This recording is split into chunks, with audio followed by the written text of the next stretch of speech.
Hello అండి. Welcome back to daily tastes. ఈరోజు recipe instant జొన్న పిండితో పొంగనాలు. ముందు ఒక గిన్నె తీసుకొని అందులో ఒక గ్లాస్ జొన్న పిండి వేసుకోవాలి.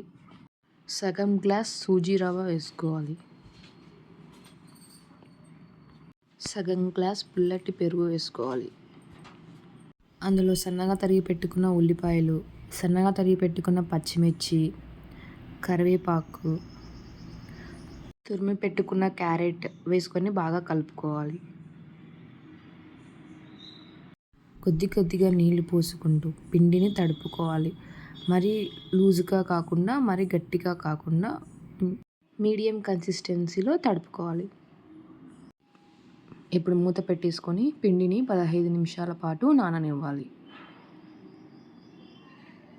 15 నిమిషాల తర్వాత మూత తీసుకొని అందులోకి రుచికి తగినంత ఉప్పు, కొద్దిగా వంట సోడా వేసుకొని బాగా కలుపుకోవాలి.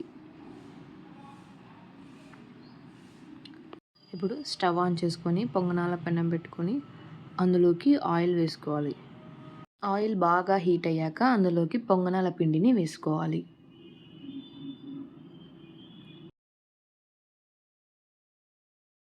ఫ్లేమ్ని లో ఫ్లేమ్లో పెట్టుకొని ఒక సైడ్ బాగా కాలనివ్వాలి.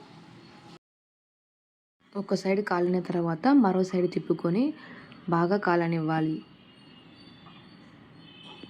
రెండు పక్కల బాగా కాలిన తర్వాత ప్లేట్లోకి ట్రాన్స్ఫర్ చేసుకోవాలి.